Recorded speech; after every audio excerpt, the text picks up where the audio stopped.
Good morning students. Good आवाज़ आ रही morning है ना मैम। आपको? नहीं मैम। आवाज़ आ रही है ना क्लियर?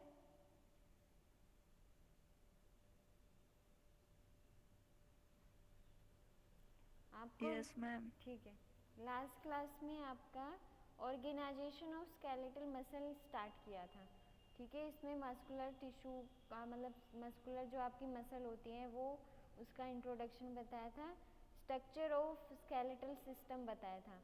ठीक है, कि स्ट्रक्चर कैसी होती है आपकी स्केलेटल मसल की। कौन कौन से मस्कुलर टिश्यू होते हैं? मस्कुलर जो टिश्यू होते हैं आपके वो कौन कौन से कितने टाइप के होते हैं मस्कुलर टिश्यू? मैम 3 टाइप के मैम। कौन कौन से नाम? मैम वॉलेंट्री, स्मूथ और मैम कार्डियक। कार्डियक कौन से होते हैं? जो हार्ट में होते हैं। कार्डियो। ठीक है। और इनवॉलेंट्री कौन से होते हैं? इनवॉलेंट्री मसल्स कौन सी होती हैं? स्मूथ मसल्स को कहते हैं जो डाइजेशन में हम लोग को मदद करता है। हाँ, ठीक है। फंक्शंस बताए थे आपको स्केलेटल मसल के फंक्शंस। स्ट्रक्चर बताई थी ओनली। ठीक है, फंक्शंस लिखो अब। Function of skeletal muscle. Function of skeletal muscle.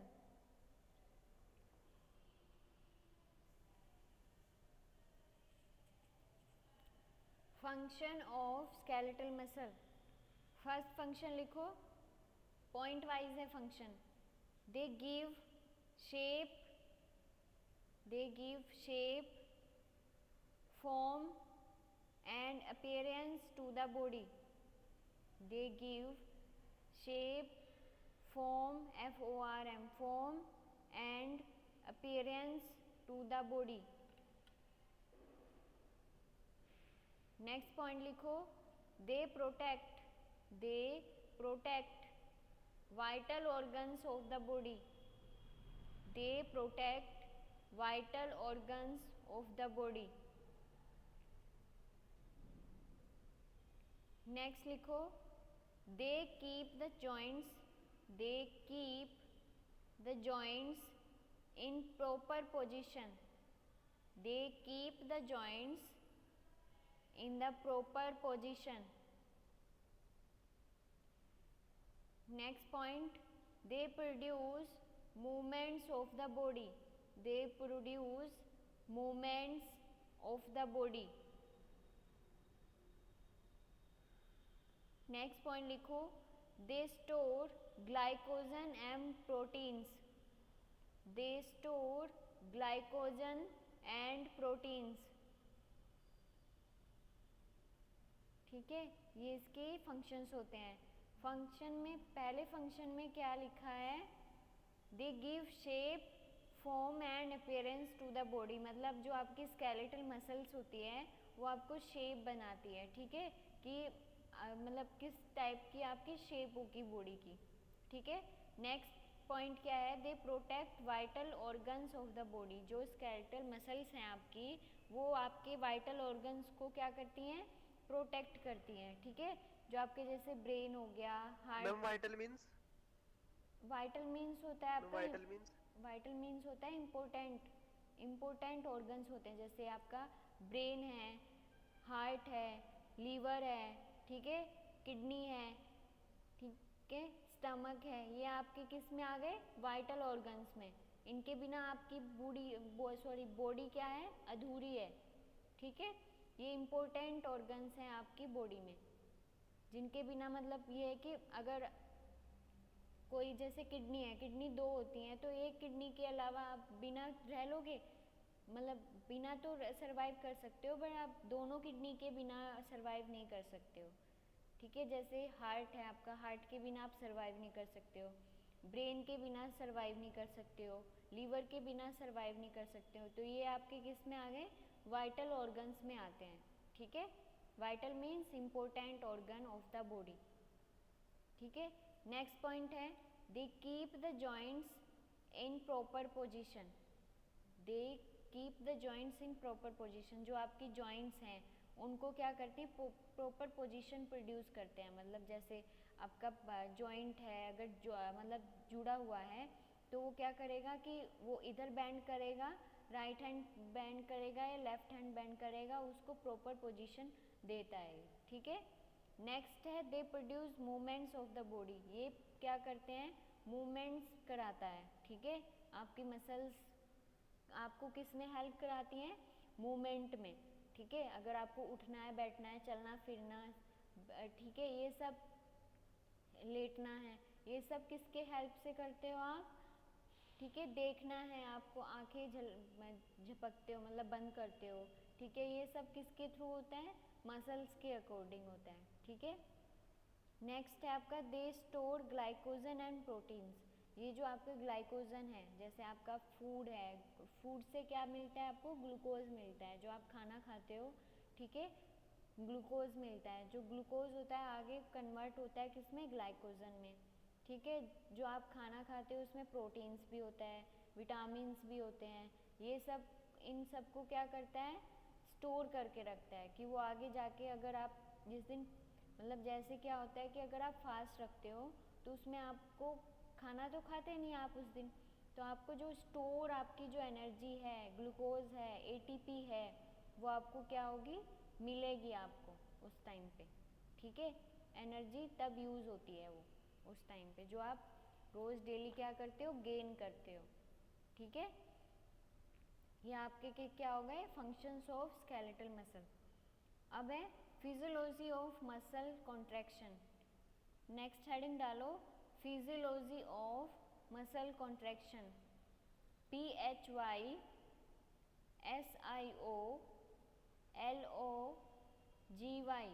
Physiology of muscle contraction. इसमें सब हेडिंग डालो, events of muscle contraction, events of EVENTS, events of muscle contraction.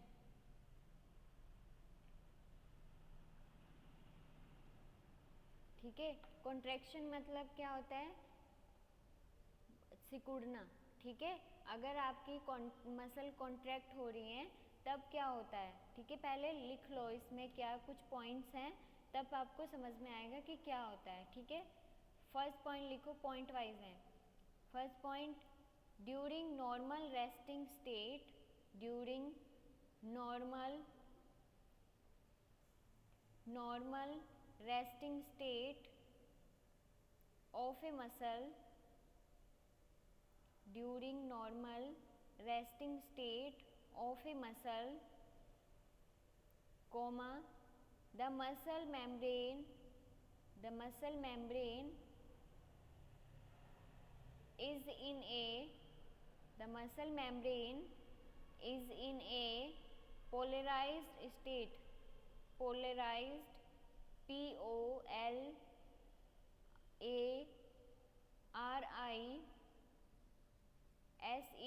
polarized state.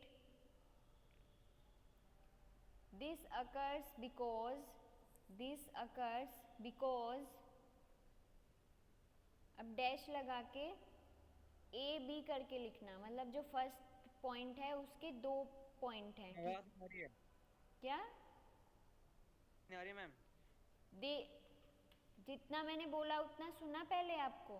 This occurs, yes, ma'am. ठीक है, this occurs because dash लगा के A B point लिखो। अब इसके ए पॉइंट लिखो, the interior of muscle, the interior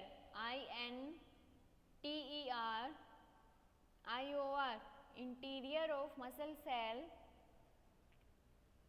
is negative charged, muscle cell is negative charged. It contains a large concentration of potassium ions. It contains a large concentration of potassium ions. Second point लिखो इसका, The exterior of muscle cell, the exterior, exterior, exterior of muscle cell is positive charged, is positive charged. It contains a large concentration of, it contains a large concentration of sodium ions. It contains a large concentration of sodium ions. ठीक है, अब next point लिखो. ये first point के दो सब point थे. ठीक है, अब सेकंड पॉइंट लिखो. When a nerve is stimulated, when a nerve is stimulated, STIMULATED, stimulated, comma, acetylcholine, acetylcholine,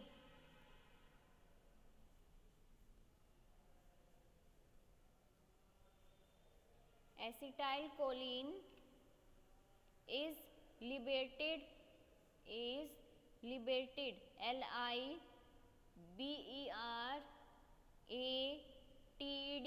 liberated at the neuromuscular junction, at the neuromuscular junction, NEUROMUSCULAR, neuromuscular junction. Third point लिखो. acetylcholine increases the permeability of, acetylcholine increases the permeability, PERMEABILITY,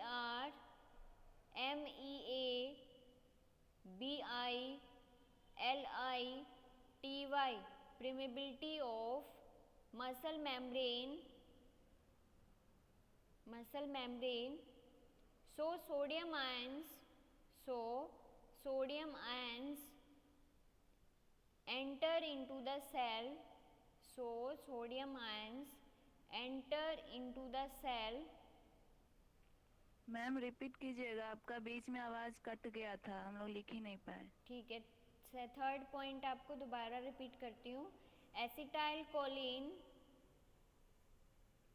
acetylcholine increases the permeability of muscle membrane. Acetylcholine increases the permeability of muscle membrane. So sodium ions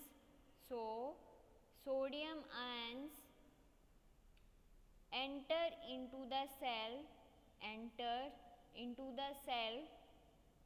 and potassium ions come out of the cell. Sodium ion enter into the cell and potassium come out of the cell.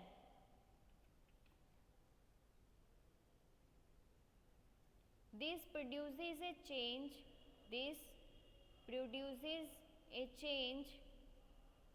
in electrical charge,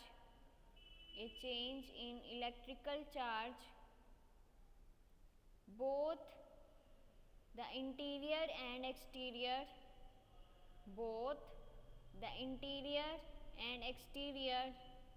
of muscle cell, both the interior and exterior of muscle cell become positive charged.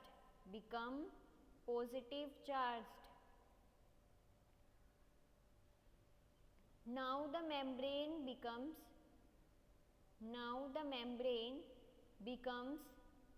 depolarized.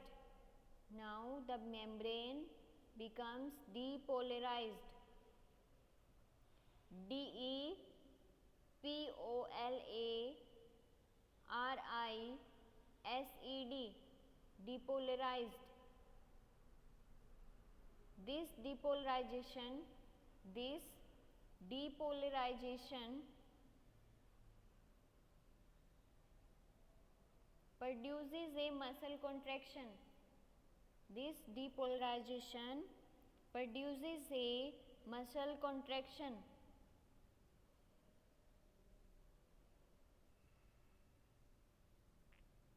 Next point लिखो, when the muscle contraction is over, when the muscle contraction is over, comma, acetylcholine is destroyed, acetylcholine is destroyed, destroyed, destroyed by the enzyme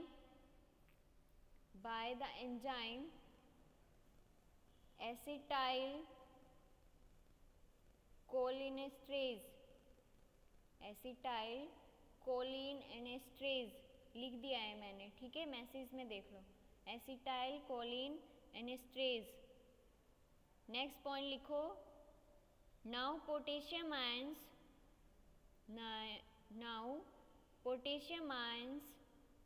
move into the cell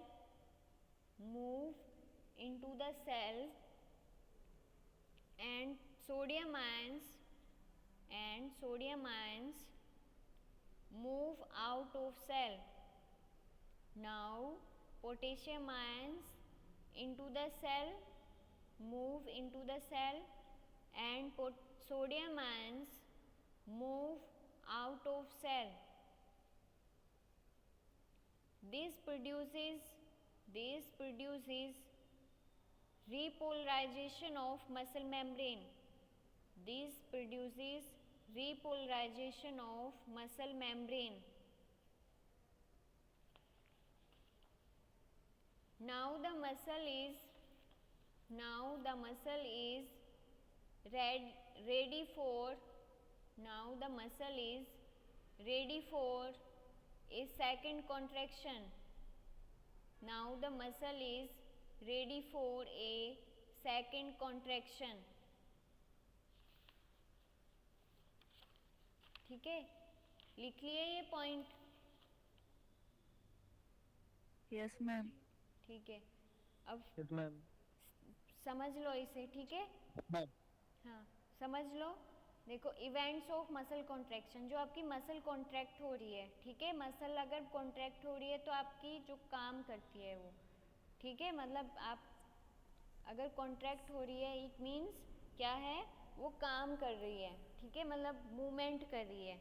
वो किस type से करती है, ठीक है, contraction कैसे होता है. फर्स्ट पॉइंट में क्या लिखा है, ड्यूरिंग नॉर्मल रेस्टिंग स्टेट, जब आपकी मसल क्या होगी, रेस्टिंग स्टेज में होगी, ठीक है, स्टेट में होगी. The muscle membrane is polarised, मतलब वो क्या होगी, रेस्टिंग स्टेट में होगी. इट मीन्स वो क्या होगा, प्लेन में होगा, ठीक है. तब क्या होगा, दिस अकर्स बिकॉज, क्यों होती है, इसमें फर्स्ट पॉइंट है, the interior of muscle cell is negative charge. जो आपका इंटीरियर मसल सेल के अंदर जो चार्ज है वो क्या है, नेगेटिव चार्ज है, ठीक है. It contains a large concentration, जो नेगेटिव चार्ज है वो किसके कारण है, पोटेशियम आयन के कारण है, क्योंकि सेल के जो अंदर है वो क्या है, पोटेशियम आयन है, ठीक है. अब ये बोलोगे कि पोटेशियम आयन तो क्या होता है, पॉजिटिव होता है, बट क्या है, इसी पोटेशियम क्या होता है, अपनी नेगेटिविटी शो करता है, ठीक है, ना कि पॉजिटिविटी, ठीक है.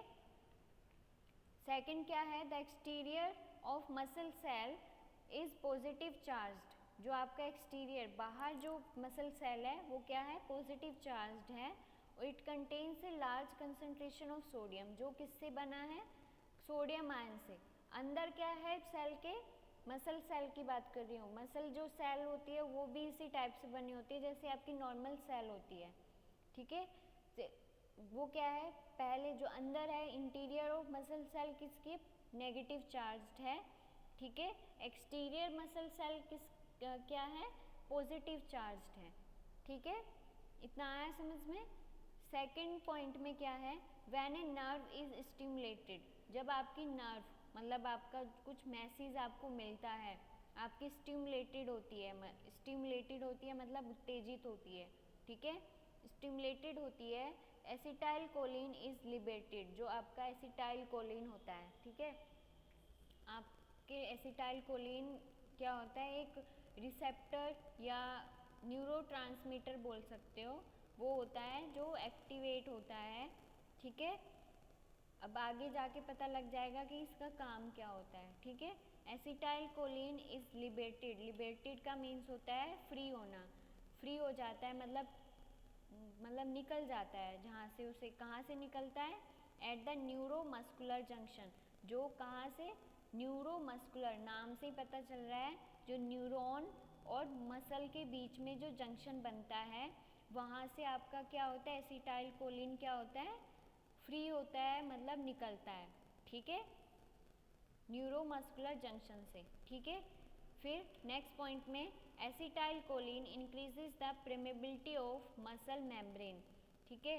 जो एसिटाइल कोलिन आपका रिलीज हुआ है न्यूरोमस्कुलर जंक्शन से, ठीक है, वो क्या करेगा, अब इंक्रीज कर देगा परमेबिलिटी ऑफ मसल मेम्ब्रेन, जो आपकी मसल मेम्ब्रेन में जो आपका जिस भी आयन का या कुछ भी आपको एंटर करना है, परमेबिलिटी क्या हो जाएगी, बढ़ जाएगी। परमेबिलिटी का मतलब होता है जो एंट्री किसी की भी एंट्री करवाना, ठीक है, जैसे गेट ओपन होता है, गेट से आप अंदर एंटर करते हो, ठीक है, या बाहर जाते हो, वो क्या होता है, प्रवेश द्वार टाइप का। एसिटाइल कोलिन क्या करता है, मसल मेम्ब्रेन की परमेबिलिटी को बढ़ा देता है, ठीक है, रिलीज होके। सो इसीलिए क्या होता है, sodium ions enter into the cell, sodium ion जो आपका सेल मेम्ब्रेन से बाहर है, ठीक है, एक्सटीरियर में है, वो क्या करता है, एंटर इनटू द सेल, क्योंकि आपके एसिटाइल कोलिन ने क्या किया, आपको मेम्ब्रेन बताई थी ना, प्लाज्मा मेम्ब्रेन कि ओपन हो, मतलब गेट वगैरह होते हैं, उसमें चैनल्स होते हैं, तो उसी टाइप से वहाँ पे उसे इमेजिन करो कि एक गेट ओपन हुआ है, गेट ओपन होके एसिटाइल कोलिन एक गेट है, ठीक है, एसिटाइल कोलिन ने क्या किया, गेट ओपन कर दिया, उससे हमारा क्या होगा, सोडियम आयन क्या किया उसने, जो बाहर था सेल के, वो अब क्या है, इनटू द सेल, अंदर चला गया सेल के, और जो पोटेशियम आयन था वो क्या हुआ, सेल से बाहर आ गया, ठीक है।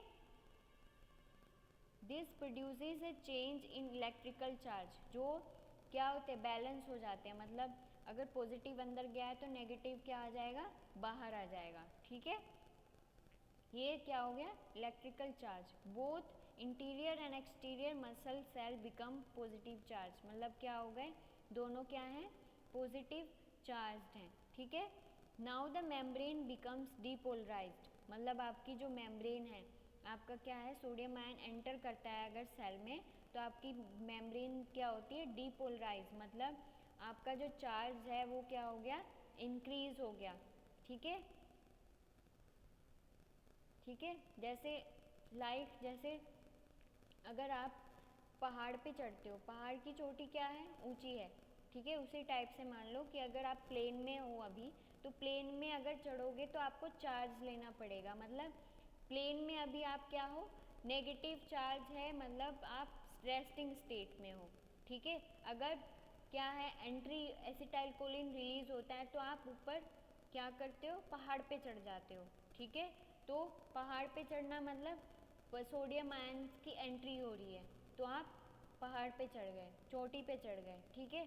अब इतना आया समझ में कि उस स्टेट को क्या बोलेंगे हम, पहाड़ पे चढ़ने की अभी बात कर रही हूँ, डीपोलराइजेशन, मतलब एंट्री ऑफ सोडियम आयंस, ठीक है।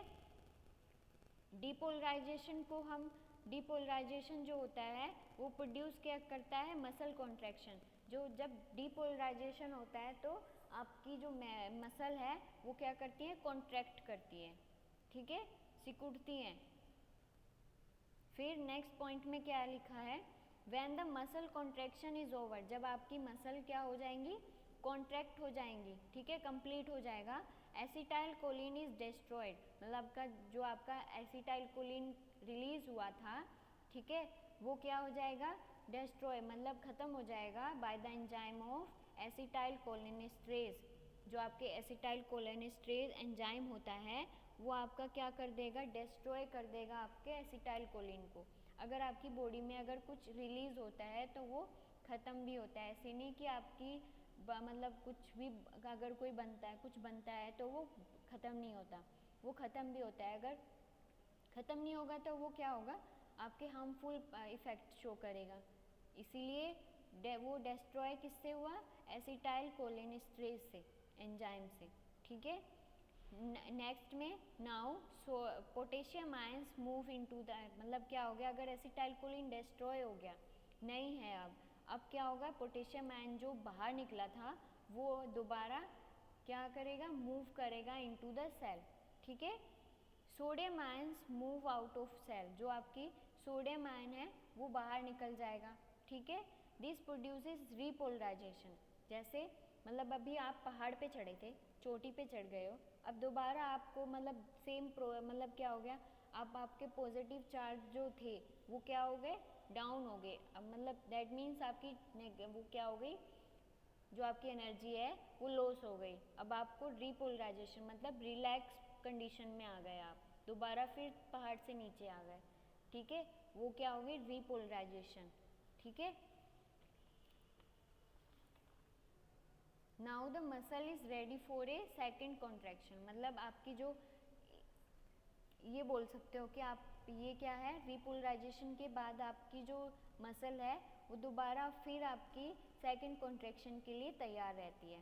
ठीक है, कर्व टाइप का बोल सकते हो कि पहले आप चोटी पे पहुंच गए, फिर आप रिलैक्स कॉन्ट्रैक्ट हुए, चोटी पे पहुंच गए, रिलैक्स हुए, तो रिलैक्स रेस्टिंग स्टेट में आए। ठीक है, रेस्टिंग स्टेट से आप दोबारा फिर कॉन्ट्रैक्शन हो सकता है। ठीक है, ऐसे होता है आपका इवेंट्स ऑफ मसल कॉन्ट्रैक्शन, मतलब मसल कॉन्ट्रैक्शन आपकी किस टाइप से हो रही है। ठीक है, आया समझ में? Yes ma'am. आया समझ में? सबके आ गया समझ में? ऐसा नहीं, ऐसा तो नहीं है कि कोई नहीं समझ में आया है किसी के? Yes ma'am. ठीक है, अब हेडिंग डालो एनर्जी फॉर मसल कॉन्ट्रैक्शन। जो आपकी मसल कॉन्ट्रैक्शन में एनर्जी हो रही है आपको कहाँ से मिल रही है, एनर्जी फॉर मसल कॉन्ट्रैक्शन।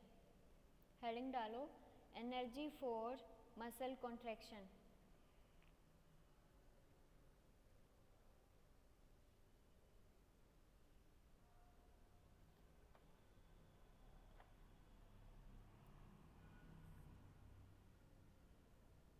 लिखो इसमें actin and myosin, actin actin ACTIN, actin and myosin MYOSIN,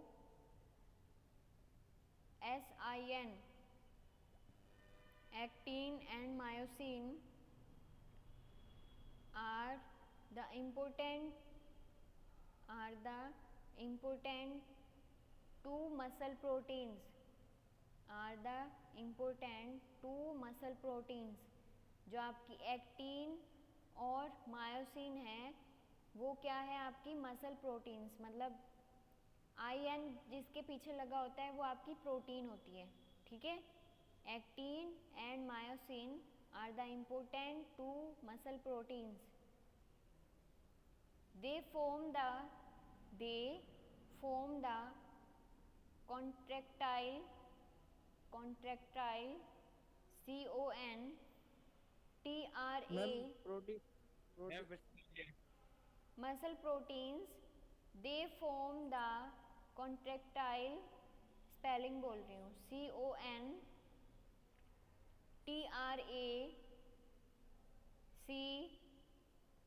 CONTRACTILE,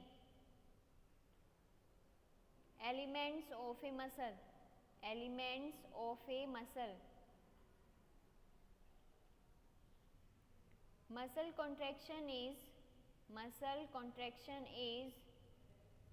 produced by the sliding of actin, sliding SLIDING, sliding of actin ACTIN, actin filaments, sliding of actin filaments over the stationary myosin filaments, over the stationary myosin filaments. The energy for muscle contraction, the energy for muscle contraction is provided as, the energy for muscle contraction is provided as follows, provided as follows. Point wise लिखना. Adenosine triphosphate ATP, ATP की full form क्या है? Adenosine triphosphate is broken down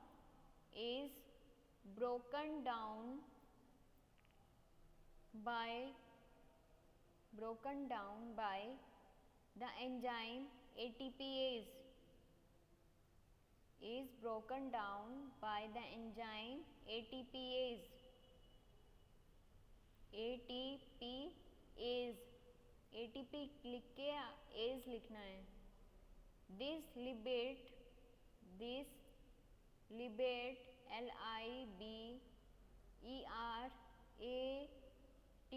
libates adenosine diphosphate, जो this libates adenosine diphosphate and also phosphate bond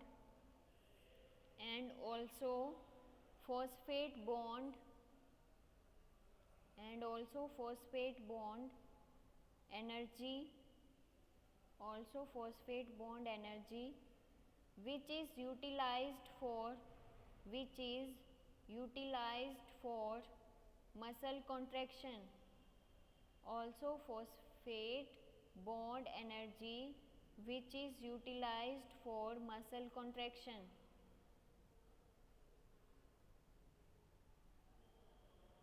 first point में क्या है? जो आपकी एडिनोसिन ट्राइफॉस्फेट है, मतलब आपकी एटीपी है, वो क्या है? टूटती है. किसकी प्रेजेंस में? एटीपी के प्रेजेंस में, एटीपीएज के प्रेजेंस में, जो कि क्या है? एंजाइम है. किसमें? आपका एडीपी एडिनोसिन डाइफॉस्फेट में और फॉस्फेट बॉन्ड एनर्जी में, मतलब कोई फॉस्फेट बॉन्ड एनर्जी बनाएगा. ठीक है. सेकंड पॉइंट क्या है? ATP is regenerated again. ATP is regenerated again by the reaction. ATP is regenerated again by the reaction between phosphocreatinine PHOS PHO CRE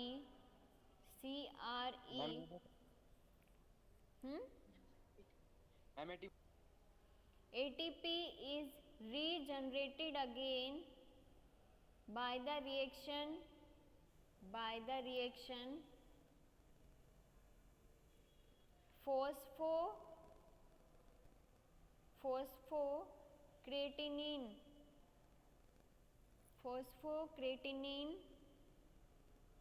and ADP.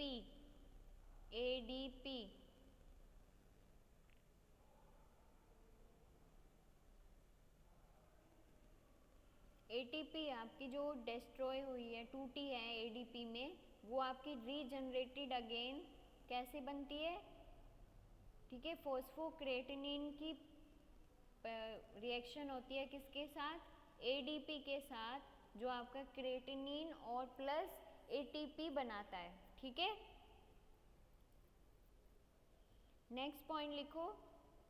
Regeneration of फॉस्फोक्रेटिनिन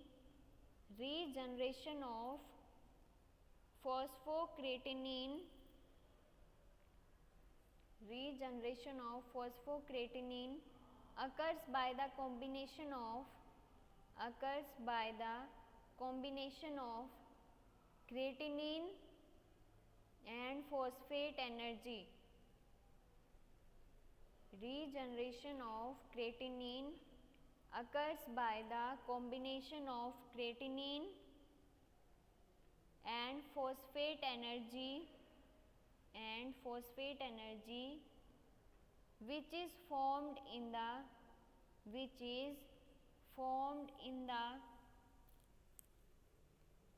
conversion of glycogen to lactic acid, which is formed in the conversion of glycogen to lactic acid. ठीक है, आपका regeneration किसके द्वारा होता है? Combination of creatinine and phosphate energy से, ठीक है, जो क्या बनाता है? कन्वर्जन ऑफ, किससे बनता है?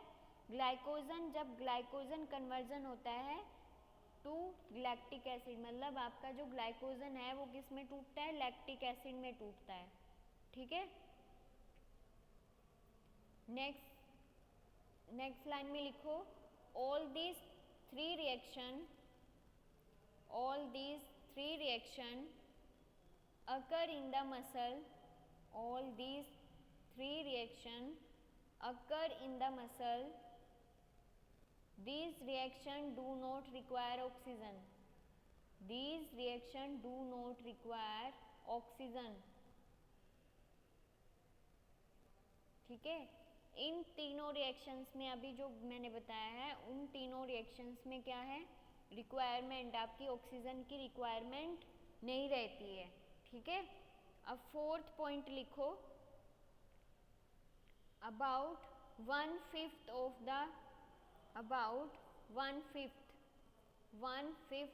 the lactic acid, about 1/5 of the lactic acid produced from glycogen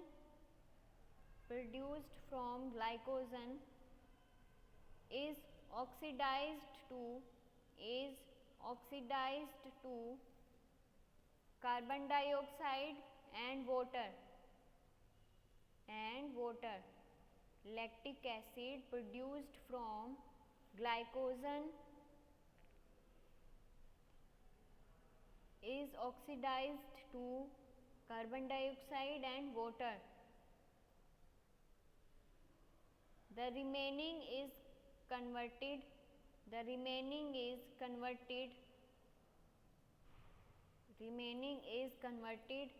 to glycogen and stored in the liver.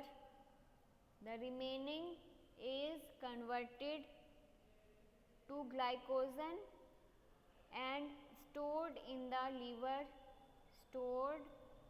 liver and muscles and other tissues. Stored in liver, muscles and other tissues.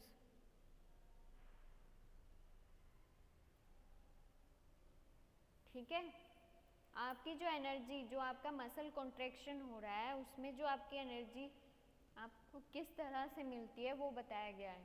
ठीक है, जो आपके ATP होता है, ATP आपको क्या करती है? मसल कॉन्ट्रैक्ट करने में आपको एनर्जी प्रोड्यूस करती है। ठीक है, और उसमें जो रिएक्शन होती है, 3 रिएक्शंस आपकी विदाउट, मतलब डू नॉट रिक्वायर, मतलब उसमें कोई भी रिक्वायरमेंट नहीं होती है ऑक्सीजन की। ठीक है, और जो नेक्स्ट होती है उसमें क्या है? आपकी ऑक्सीजन की डिमांड रहती है। ठीक है, आगे आपको एक ऑक्सीजन डिबेट बताना है, डेप्थ बताना है, वो आपको मैं नेक्स्ट क्लास में बताऊंगी। ठीक है, इतना आया समझ में आपको?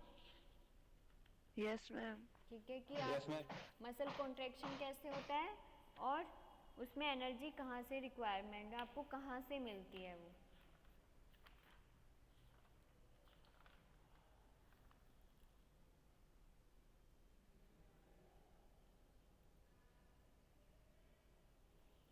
अटेंडेंस बोल रही हूँ, सुमित।